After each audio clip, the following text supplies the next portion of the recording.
Llegamos al sábado santo. Según la tradición judía, el sábado era el día de reposo, el día que según cultura la gente no hacía otra cosa que orar y adorar a Dios.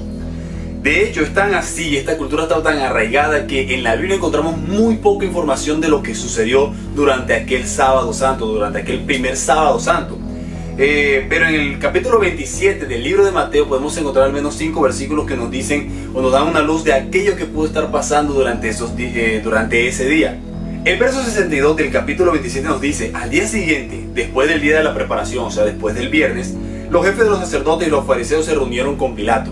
Esto ya nos dice la preocupación y lo interesados que estaban los sacerdotes y fariseos de terminar por completo el tema de Jesús en el pueblo judío. Y es que a pesar de que Jesús ya había sido crucificado, torturado de la manera en que fue torturado, ellos aún no habían descansado con su tema. Y tomaron tiempo del día de reposo que ellos debían conservar solamente para dedicárselo al Señor, para reunirse con Pilato. Eso iba en contra de la ley judía, eso iba en contra de la cultura y la tradición judía.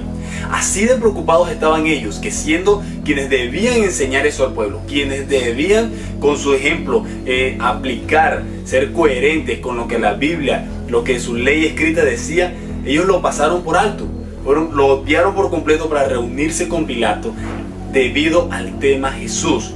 El verso 63 nos dice: y le dijeron: Señor, le recordamos que en vida ese engañador dijo, dentro de 3 días voy a resucitar. Algo que me llama la atención de este punto, de este verso 63, es la atención con que los fariseos y sacerdotes tenían a las palabras de Jesús. Ellos tenían más presente las palabras de Jesús que los mismos discípulos, que los seguidores. Ellos estaban mucho más atentos en detalle a lo que Jesús estaba diciendo. Esto también nos dice que hoy en día las personas que, a pesar que estén en contra de ti y de mí, son las personas que más atentas están a lo que tú y yo estamos diciendo, a lo que tú y yo estamos haciendo. Como cristianos lo podemos ver en nuestro diario vivir. Como cristianos sabemos que nosotros nos están midiendo y nos están comparando en todo momento. Jesús dijo que a causa de Él y de seguirlo a Él, esto iba a suceder. El verso 64 del capítulo 27 dice: ordene pues, le están diciendo a Pilatos, que vigilen el sepulcro hasta el 3er día, para que así sus seguidores no puedan venir y robar el cuerpo. Este es un tema muy importante, porque después podrían decir a la gente: Él ha resucitado de la muerte. Este engaño sería peor que el primero. Aquí los sacerdotes y fariseos aluden a 2 cosas muy interesantes, y es a la valentía, a la capacidad que ellos creían que los discípulos de Jesús en ese momento tenían para meterse en un sepulcro, sacar ese cuerpo, hacer algo que estaba completamente también en contra de la ley y la tradición judía, y hacer de eso una enseñanza que afectara no solo el sistema de creencias que tenía ese mismo tiempo judío, sino podía incluso amenazar la autoridad del Imperio Romano, la autoridad política y militar del Imperio Romano. Así que ellos aluden a esto y le dicen a Pilato: esto no solamente prácticamente es por algo de creencia o de fe, esto también es algo político que te va a afectar a ti. Por eso le dicen, ellos pueden hacer esto. Me encanta ver cómo es el miedo de estas personas, o cómo es el tema tan preocupante para ellos, el tema Jesús, que le dan ciertas características a los discípulos y seguidores de Jesús, que como veremos más adelante, ni siquiera ellos podrían tener en cuenta de sí mismos, ni siquiera ellos se veían así como los seguidores lo veían. Y saben que hoy en día también es así. Hoy en día la gente por fuera, aquellos que están en contradicción con nuestras creencias, están en cierto sentido, nos ven de una manera que amenazamos su forma de vivir, que amenazamos su forma de pensar. Y debería ser así. Jesús nos mandó a hacer sal en el mundo. Nosotros somos contracultura de este mundo. Nosotros somos los que queremos mantener, preservar y enseñar un sistema de valores que la humanidad en este instante está dejando por un lado, está rechazando. Temas como el aborto, la homosexualidad, la familia, son cosas que la gente simplemente quiere mantener según su propio gusto, según su manera egoísta de ver las cosas, mientras nosotros enseñamos que tiene que ser a través de la Biblia, según lo que la Biblia nos enseña. Y tal vez ellos tienen muchas razones, porque en algunas formas, cuando hemos querido enseñar estos mensajes del Señor, que son muy buenos, que hablan del sistema de valores muy positivos, tal vez nos hemos desviado del tema de Jesucristo, desviado del tema del corazón y del amor, y hemos llegado a tener mensajes de odio. No todas las personas cristianas son así, ni todos los las iglesias son así, pero todos caemos en ese mismo grupo. De la misma manera nos juzgan a todo. Hoy en día es interesante saber de que el mundo no nos está aplaudiendo, porque Jesús dijo, no los van a aplaudir. Jesús dijo, por creer en mí y por creer en lo que yo les enseño y por enseñar y seguir mis órdenes, la gente los va a odiar. Esto es lo mismo que estaba pasando con esta gente. La gente tiene un concepto de nosotros muy importante, muy influyente. Nosotros tenemos la capacidad de influir. Y la gente que, aunque no crea en nuestro mensaje, sabe que es así. Sabe que tenemos esa capacidad de influir a las personas. Ellos sabían, los fariseos y sacerdotes sabían que incluso desde aquellas primeras muestras de cristianismo, ellos tenían esa capacidad de influencia. De pronto tú y yo no tenemos ese sentido que esas personas de afuera tienen de nosotros, de que podemos influir. Si así fuera, haríamos mucho más con el mensaje que Jesús nos ha dado, con la gran comisión que Jesús nos ha impuesto. El verso 65 dice, Pilato les dijo, pueden disponer una guardia de soldados, vayan y aseguren el sepulcro lo mejor que puedan. Entonces se fueron y aseguraron el sepulcro, sellaron la piedra y colocaron guardias. Es interesante saber que incluso en ese momento, incluso en la muerte de Jesús, en el silencio que hubo en el mundo espiritual por la muerte de Jesús, el mundo físico todavía mantenía un honor y una honra a él. No a cualquiera le ponían unos guardias y un sello romano. Por muy malo que fuera o por muy bueno que fuera, merecía ese honor o ese detalle. Y en este momento ellos, sin darse cuenta, le dieron ese cargo de honor a Jesucristo en ese momento. A veces ese cargo de honor no se lo damos tú y yo, pero el mundo sí se lo da. De la misma manera como los sacerdotes y fariseos en ese instante le tenían tanto pavor al hecho del Jesucristo muerto, a veces ni tú ni yo tenemos ese mismo respeto al hecho del Jesucristo vivo que hoy conocemos. De pronto es un buen ejemplo para seguir, a pesar de que ellos estaban en contra del mensaje de Jesús.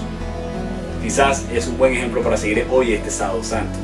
Y como te dije, los sacerdotes fariseos tenían una visión de los discípulos que ellos mismos no tenían de sí mismos.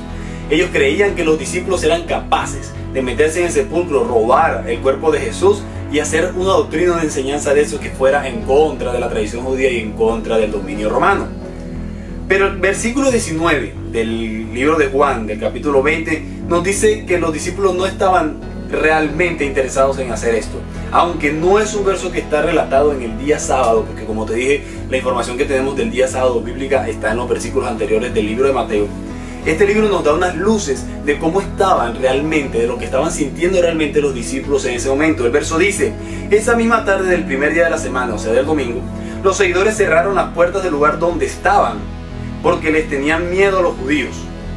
Entonces Jesús vino estando en medio y le dijo que la paz esté con ustedes. Esto es cuando ya Jesús resucita y se aparece a los discípulos. Pero lo que me llama la atención aquí es que ellos estaban reunidos y que tenían miedo.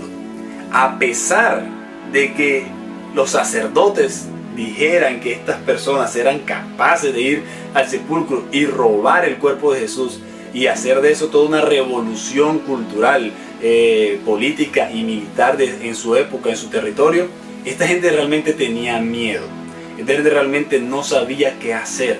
Esta gente se encontraba en esa posición en la que el Dios en el que habían creído, el Mesías al que habían seguido, había muerto. Eso estaba muy por fuera de lo que ellos creían que iba a suceder con el Mesías. El Mesías, incluso en la tradición judía, en la tradición, en la mente colectiva de los judíos, creían que este era un personaje que venía con poder y autoridad militar, y que en ese momento, estando el pueblo judío bajo el imperio romano, bajo el dominio del imperio romano, este Mesías no iba a traer una revolución espiritual, sino una revolución militar. Entonces, al Jesús morir en la cruz, ellos quedaron completamente desolados, perdidos, tristes. Y no solamente eso, con sentimiento de terror y temor. Ellos tenían miedo.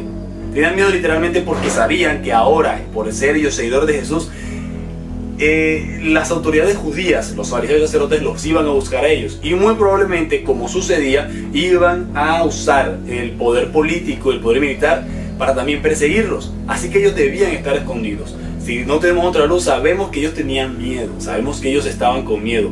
Y eso me llama la atención porque de pronto la gente de allá afuera nos mira de una manera muy distinta a la que realmente nosotros estamos actuando, a la manera en que Jesús quisiera de pronto que nosotros actuaríamos. Ellos están diciendo, esta gente va a robar el cuerpo y va a hacer algo con eso. y va a ser una revolución y van a seguir con el mismo cuentecito de que Jesús es el Mesías. Mientras estas personas estaban aterradas porque decían que ellos van a venir a matarnos por haber creído en Jesús y haber seguido a Jesús y haberlo defendido. Este miedo no era infundado simplemente, como te dije, ellos esperaban de Jesús una revolución no solamente espiritual sino física, sino que ellos en este momento estaban viviendo los silencios de Dios. El momento en el que Jesús muere y está enterrado en el sepulcro es el momento del silencio de Jesús. Es el momento cuando Él desciende al Hades. Ellos no sabían aún nada de eso, Jesús no se los había revelado.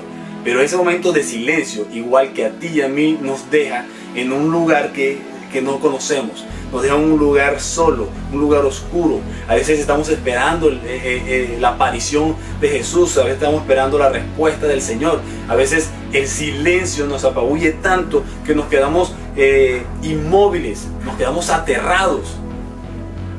Ellos estaban viviendo eso en ese momento. Y a veces tú y yo tenemos que pasar por esos momentos de silencio de Dios porque son los procesos de Dios con nuestras vidas. Como te dije, en la tradición judía, incluso hoy, el sábado es usado para adorar al Señor, solamente con ese propósito. No se hace otra cosa que orar y adorar al Señor. Los discípulos, quienes estuvieron siendo enseñados por Jesús a cumplir cada una de las leyes que estaban escritas de su época, de su cultura, de su fe y su religión, debieron haber pasado ese sábado dedicándoselo al Señor. Pero la Biblia nos dice que muy probablemente estaban escondidos con miedo.